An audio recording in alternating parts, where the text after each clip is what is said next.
Vas-y, vas-y. Là, bouge pas, je suis en contre-plongée, c'est nickel. Eh, mais elle est sympa cette rue. Attends, je la prends en photo. Tu peux me prendre, s'il te plaît? Ouais, vas-y. Bon, t'aimes bien ou pas? Bah non, en plus on a pris que deux. Attends, je te montre. I'm feeling high. Yo, salut tout le monde, j'espère que vous allez bien. Aujourd'hui, je suis super contente de vous retrouver enfin pour une nouvelle vidéo sur la photo. La dernière en date, c'était 10 astuces pour sublimer ses photos avec des accessoires. Aujourd'hui, ça va être 10 astuces pour réussir ses photos au téléphone. En l'occurrence, moi, j'ai un iPhone 8 Plus. C'est celui avec lequel je fais la plupart de mes photos sur Instagram, que ce soit mes looks, mes photos un petit peu spontanées. Vraiment la majorité sont avec mon iPhone et même des fois je fais des photos et à la caméra et à l'iPhone et je préfère les photos à l'iPhone. Ne me demandez pas pourquoi, peut-être parce qu'on voit moins les imperfections, enfin j'en sais rien. Petit point avant de commencer, sachez que la plupart de mes astuces elles sont aussi valables si vous avez un Samsung, un Huawei, un Nokia. Et le deuxième point c'est que les astuces elles vont être là surtout dans une idée de vouloir faire des photos un petit peu lifestyle pour Instagram, etc. Je vais pas vous montrer par exemple des natures mortes, comment prendre en photo des natures mortes, etc. parce que c'est quelque chose qui est encore assez différent. Donc là c'est vraiment pour prendre des gens en photo, que ce soit vous ou quelqu'un. Et aussi à la fin de cette vidéo il y aura des don'ts, c'est-à-dire les choses à ne pas faire avec son iPhone, parce que des fois je vois les gens qui font des trucs et je me dis mais pourquoi ils font ça? Donc sur ce j'arrête de parler, on va commencer, je suis toute excitée, c'est parti.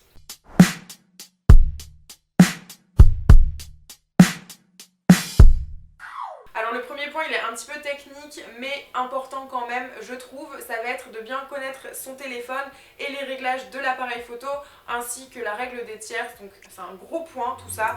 Et vous voyez c'est très simple, vous allez dans les réglages de votre téléphone, moi en l'occurrence je parle pour l'iPhone, vous allez dans réglages, appareil photo et là vous allez activer la grille. Donc il y a deux lignes horizontales et deux lignes verticales qui vont en fait vous permettre déjà de réussir au mieux votre cadrage. Comme ça vous pouvez pas être penché, vous serez ni trop à gauche ni trop à droite, surtout si vous avez un décor avec de l'architecture et que vous voulez que certaines lignes soient soit complètement perpendiculaires ou complètement parallèles pour faire quelque chose de très carré ou au contraire d'un petit peu déstructuré.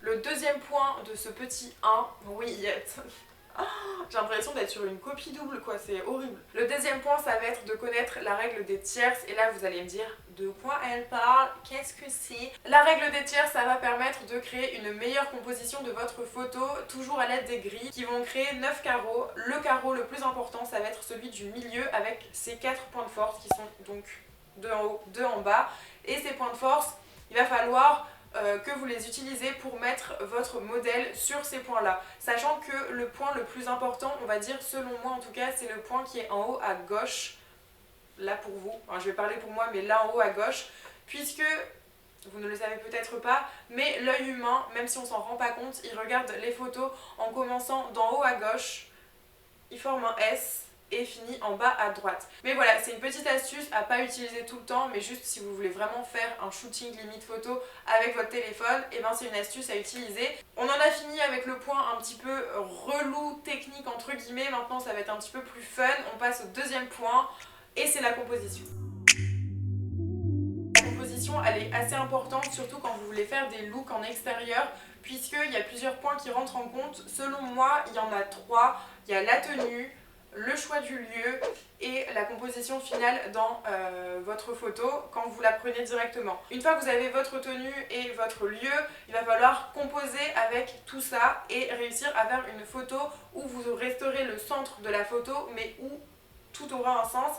Et pour moi il faut qu'il n'y ait pas trop d'informations en fait sur la photo pour que déjà votre look soit mis en valeur mais aussi pour que l'œil soit pas parasité par d'autres petites choses. Par exemple en l'occurrence là on était parti faire des photos sur un fond blanc en briques et en fait il y a pas mal de choses qui traînaient dans le cadrage, c'était pas joli. N'hésitez pas à pousser les murs, à faire de l'espace, à aérer tout ce qu'il y a autour de vous pour pas qu'il y ait trop d'informations. Le troisième point ça va être d'utiliser la mise au point qui va vous permettre de régler comme vous voulez la lumière et de jamais avoir le visage flou. Donc quand vous prenez votre photo vous allez appuyer sur le visage, hop, directement sur votre téléphone pour faire la mise au point et à partir de ce moment là vous allez tout en restant appuyé soit pouvoir slider vers le haut et donc rajouter de la lumière ou slider vers le bas et pouvoir baisser la lumière. Et une fois qu'il y a une lumière qui vous plaît, et ben vous pouvez simplement appuyer un peu plus fort et comme ça va entre guillemets verrouiller votre lumière et du coup vous allez pouvoir faire vos photos avec un réglage tout le temps pareil au niveau de la lumière et pas être embêté parce que quand il y a un nuage qui passe du coup c'est surexposé ou sous-exposé et c'est un peu pénible. Quatrième astuce, ça va être d'utiliser le live photo, mais alors attention parce que c'est vraiment pas idéal tout le temps. Mais c'est vrai que de temps en temps c'est sympa à utiliser. En fait, sachez que quand vous faites une photo classique sans activer le live photo, ça va vous prendre une photo. Si vous activez le live photo, en fait, ça va vous en prendre 15 en une. Et en gros, le live, ça va vous créer un tout petit instant de vidéo où vous allez pouvoir en fait, sélectionner dans ce live directement la photo que vous préférez de toutes les photos qui ont été faites en une seconde.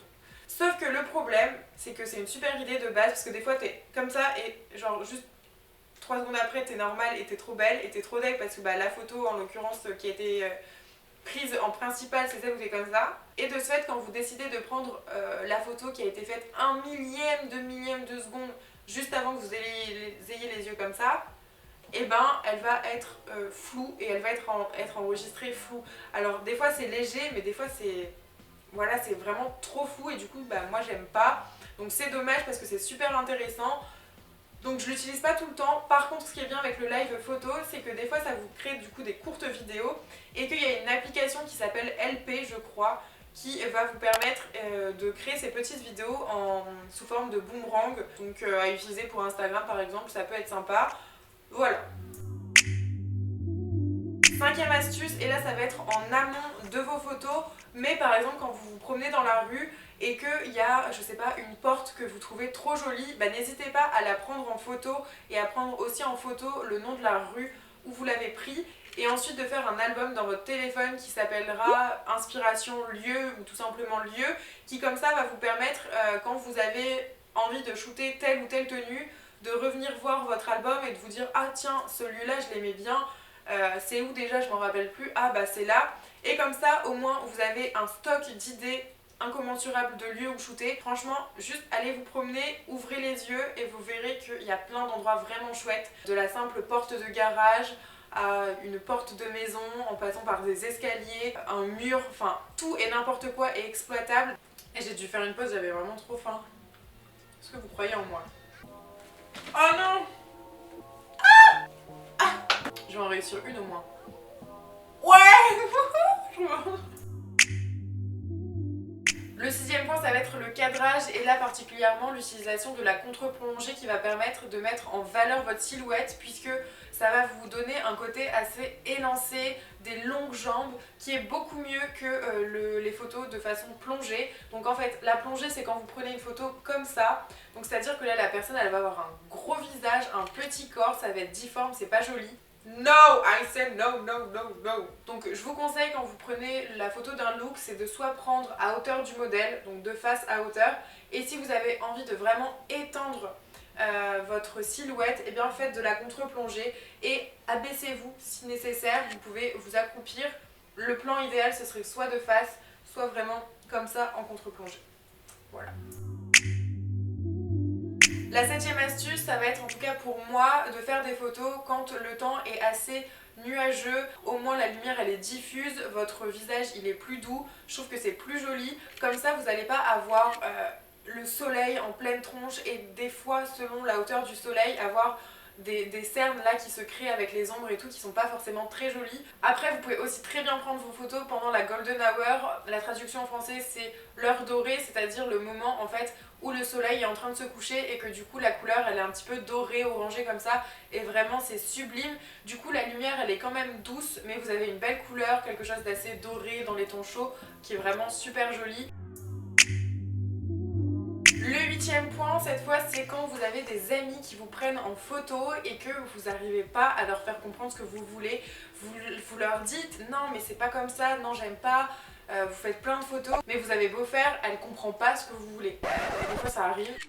Et c'est trop frustrant parce que vous avez une image en tête mais vous n'arrivez pas à la refaire faire à votre ami. Et ce que je vous conseille, c'est en fait tout simplement d'échanger vos places, d'échanger vos rôles. Vous la mettez en tant que modèle et vous prenez la photo avec le cadrage que vous voulez l'expression que vous voulez, le mouvement que vous voulez, et comme ça vous la prenez, ensuite vous la montrez à votre pote et après elle pourra que réussir à refaire la photo exactement pareil en ayant le modèle, parce que des fois on a des trucs dans la tête, mais il faut bien s'imaginer que tout le monde ne peut pas comprendre ce qu'on a dans la tête. Montrez-leur, c'est ce qu'il y a de mieux à faire. Allô? Oui? Oui, bonjour? Neuvième conseil, en fait je me rends compte qu'il y en aura un peu plus de 10, ça va être pour vos autoportraits selfies. Alors je sais qu'on aura tous envie d'utiliser la caméra frontale pour faire nos meilleurs selfies parce que comme ça on peut voir comment on est, comment on pose, etc. etc. Moi ce que je vous conseille si vous voulez une meilleure qualité de rendu, c'est de vraiment faire vos selfies avec la caméra, la principale en fait.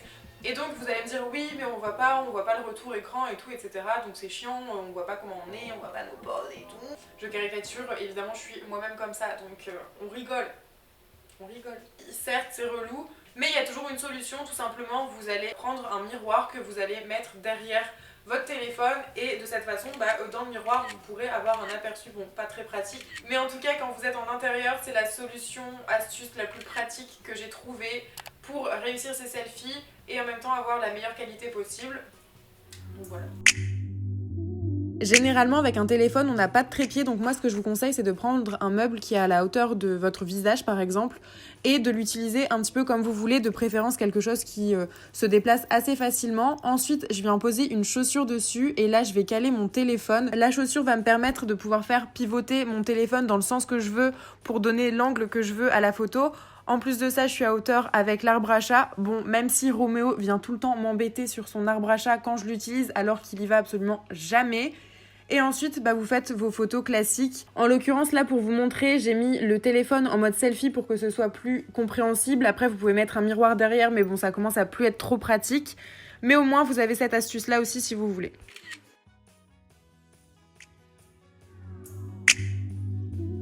Le 10e point et l'avant-dernier, c'est pour ceux qui ont envie de pousser un petit peu plus leur apprentissage de la photo avec un téléphone. Et là, ça va se passer sur Lightroom, donc sur l'application directement, puisqu'en fait, vous allez pouvoir avoir la même interface qu'un appareil photo avec les ISO, l'ouverture, le diaphragme, et vous allez pouvoir changer tous ces paramètres-là vous-même. Ça peut être super intéressant si vous voulez créer des effets de mouvement, ou même si la lumière, vous trouvez qu'en slidant juste en haut, en bas, c'est pas super précis. De cette façon, vous allez pouvoir créer vraiment l'image comme vous la voulez dans votre tête. Donc n'hésitez pas à aller télécharger Lightroom, c'est gratuit. Et au moins, vous allez pouvoir vous essayer à ça. Franchement, c'est assez sympa. Et du coup, le 11e et dernier point, ça va être de créer du mouvement sur vos photos. Et là, vous allez me dire, ok, on crée du mouvement, c'est bien, mais après notre photo, elle va être floue. Alors, comment faire une photo en mouvement, mais qui n'est pas floue? Tout simplement en trichant un petit peu et en donnant seulement l'intention du mouvement sans le faire vraiment finalement. Par exemple, si vous voulez donner l'intention que vous marchez, vous allez un peu écarter les jambes et vous allez faire une espèce de balance qui va donner une intention à vos cheveux. Mais alors au final, il sera assez léger, juste vous donner des intentions assez fortes, que si vous marchez comme ça, sans vous arrêter et qu'on vous prend, là ça va être un petit peu flou. Et c'est pas ce qu'on veut. D'ailleurs, la prochaine vidéo photo rejoint un petit peu ce dernier point puisque je vous apprendrai des astuces pour réussir au mieux à poser de façon naturelle, être à l'aise devant la caméra. L'idée, ce sera vraiment de vous donner des idées de pose, de vous montrer comment réussir à poser de façon naturelle parce que c'est beaucoup ce qu'on me demande. En tout cas, pensez vraiment à varier vos poses. Rien que sur Instagram, vous verrez que votre feed il sera directement plus vivant, c'est plus animé, c'est plus agréable à regarder. Donc voilà. Variez vos poses. Et voilà, ces 11 points sont terminés. En tout cas, j'espère qu'il y a pas mal d'astuces qui vous ont aidé, que peut-être ça vous a donné envie d'aller faire des photos genre maintenant, et puis d'aller faire des photos avec vos amis, vous amuser, kiffer, juste faites ce que vous voulez. Mais la photo, c'est une super belle passion. Et maintenant, en dernier, je vais vous expliquer les don'ts, les choses à ne pas faire pour réussir ces photos avec son téléphone.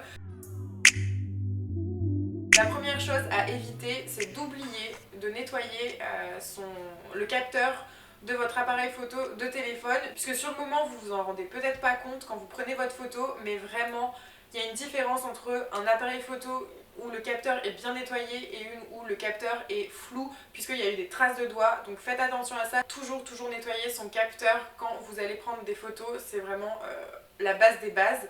Ensuite, personnellement, je déconseille l'utilisation du flash, à moins que vous soyez dans le noir et que ce soit pour un effet vraiment stylé et voulu et assumé.